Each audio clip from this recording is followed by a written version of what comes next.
Okay, so we have already taken off the wrapping of this box here, but let's open her up. And as we can see, we have the called instructions, and I have already opened it. So this is so we have put them into this container here, and this container. Oh my gosh, a pencil just fell down.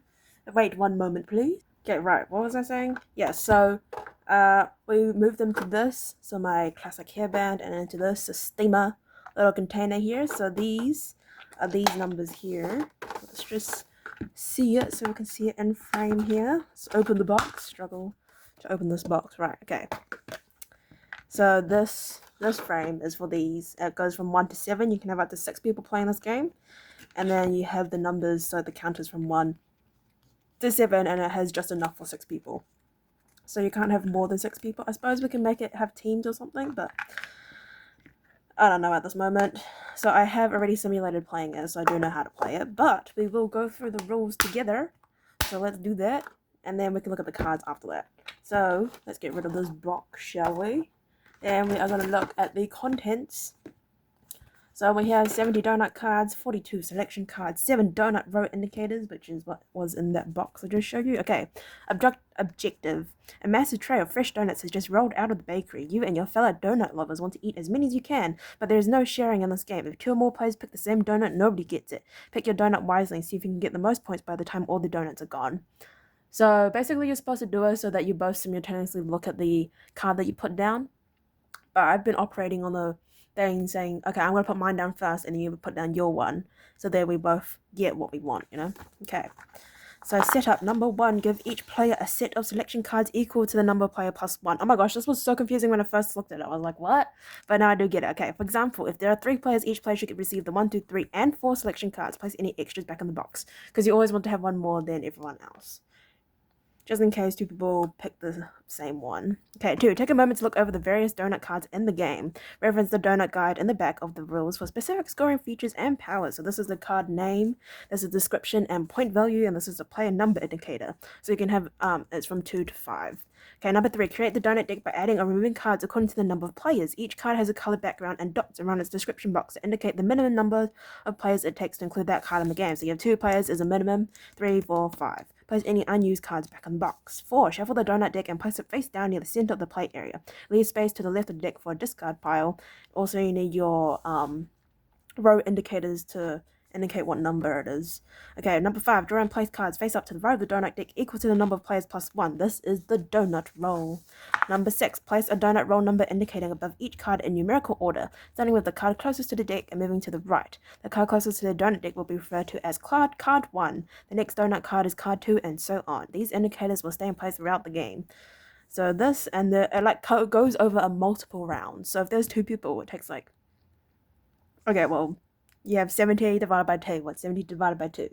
35. So it takes like 35 times. Yeah, anyway, how to play. A game takes place over several rounds. To start a round, each player secretly picks which card they want from the donut row by taking a selection card from their hand and placing it face down in front of them. The number on your selection cards represents the position of the card in the row. For example, if you want to take card 2 from the row, then you place your 2 selection card and face down in front of you. Once each player has a selection card face down in front of them, everyone simultaneously reveals it. Then starting with the lowest selection number and counting up, players look to see if they get to take the card. If 2 or more players pick the same card, no one gets it. Immediately discard that card to the discard pile. If you're the only player to pick a card, take it from the donut row and place it face up in front of you. All cards you own stay face up in front of you for the rest of the game and are open knowledge. So I've also been doing it so that you can see what you have in front of you, so you don't just put it all in one pile. So you have like a pile for cards that have no points at the end, and then you have a pile, and then you have a bunch of different piles for all the other cards that you accumulate over the game. Okay, action cards. If a card has a star at the corner of its descriptor box, that means it has a special power and that must be activated immediately when it's taken from the donut row. Read the text on the card for the specific action. Completing actions are resolved in numerical order. In other words, resolve any card actions in the first slot before moving on to the next selection number. Important, you may only activate a card's power when you take it from the donut row. The power does not activate when you get the card from another player, draw from the deck, or take from the discard pile. Example, clear 1 and a clear. Wow, that's kind of funny. Eclair from the donut row and uses its power to take the top card from the discard pile. She gets a French cruller and places it face up in front of her. She does not use the power for the French cruller, but still gets 2 points for that card at the end of the game. Starting a new round when all of the selected cards have been taken and all powers have been resolved, refill the empty spaces in numerical order of cards from the donut deck. All players should take back their selection cards into their hand to begin a new round which plays out just like the previous one. Ending the game ends when there are not enough donuts in the donut deck to fully replenish the donut row. At that point, each player counts up their points and the player with the highest total is the winner. If there is a tie, the player with the most cards wins the game. If the players are tied for both most points and cards, they share the victory. Wow, look at that.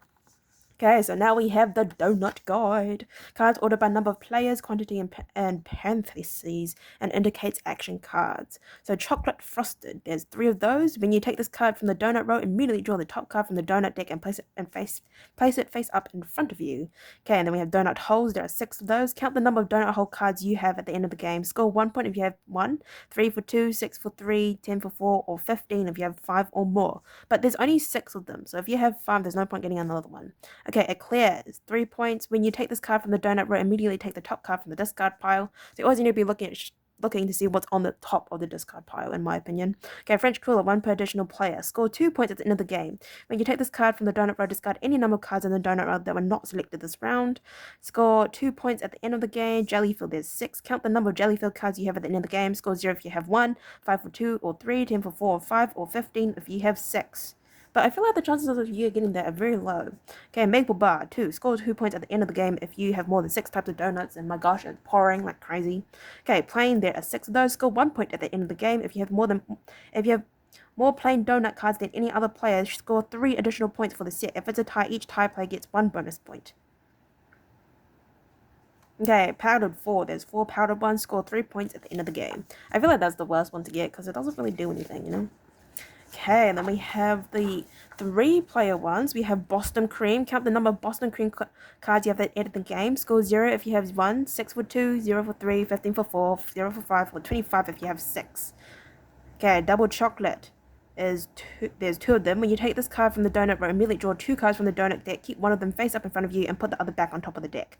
Red Velvet, score 2 points at the end of the game. When you take this card from the donut row, take 1 donut of your choice from the discard pile. Oh, score -2. Sprinkled, score 3 points at the end of the game. When you take this card from the donut row, give one of your cards to an opponent. If you have no other cards, you must give this card to an opponent. That's kind of sad. But also, like, when you get this one, you should give the card that has no points on them. And then it kind of matches out, you know? Okay, Bear Claws, 2. There's 2 Bear Claws. Score -2 points at the end of the game. When you take this card from the donut row, take a card from an opponent. Cinnamon Twist, there's 2 of them. Score 1 point at the end of the game. When you take this card from the donut row, all players immediately pass a previously collected card to the player on their left. If one or all players have no cards to pass, discard this card instead. Oh, I didn't read that one. Well, hey, look, now we know. Okay, Coffee. There's 2 of those. Okay, at the end of the game, score 1 point for each card that gives you negative points. Negative point cards still counts as negatives. Day Old Donut, score -7 at the end of the game. When you take this card from the donut row, take up to any 3 of your choice from the discard pile. That's actually pretty good. But then you also need a coffee, so make sure you have a coffee before you get a Day Old Donut. Milk, score 5 points at the end of the game. When you take this card from the donut row, discard 3 of your cards or discard this card. Okay, I don't know why anyone would do this, but then if you have the one that's like take a card from the top of the discard pile or the Day Old Donuts, then, you know, the milk is yours. Okay, Old Fashioned is 2 points, score 5 points at the end of the game if you have fewer than 10 donut cards. Yeah, that is actually possible because I simulated with 6 people and we all got 9. We all got 9 cards. Okay, Maple. This is for players with up to 5 people. Maple Frosted, there's 2 of those. Score 5 points at the end of the game if you have the fewest cards of all players. Maple Matcha, there's 2 of those. Score 3 points at the end of the game if you have fewer than 7 types of donuts. Raspberry Frosted. When you take this card from the donut row, discard one of your previously collected cards. If you have no other donuts, you must discard this donut. Strawberry Glaze, score -2 points at the end of the game. When you take this card from the donut row, discard 1 card of your choice from an opponent. If none of the other players have any cards, you just keep this card. Okay, well then why would you get that at the very start? A word from Gamewright. Cool, and that is the end of this little booklet. So I'd like to thank you very much for listening to me. Oh wait, actually, we're also going to look at the cards. I forgot about that. We're going to look at the cards. So we already looked at this. We're going to look at the cards now. I have kept them in order, so it does look nice. Yeah, they look really, they're very slippery though. That's one thing I have to say. They're very slippery, and as soon as you touch them, they're like fall over. But yeah, these are the ones for 2, and then we have for 3, then we have 4, and then we have 5 players. So that is the scope of the cards. There's 70 altogether. Actually feels really nice, but it is very slippery, like I said. So I think that is a wrap. I'd like to thank you very much for watching, and hopefully you stay posted. I will see you next time. Bye bye.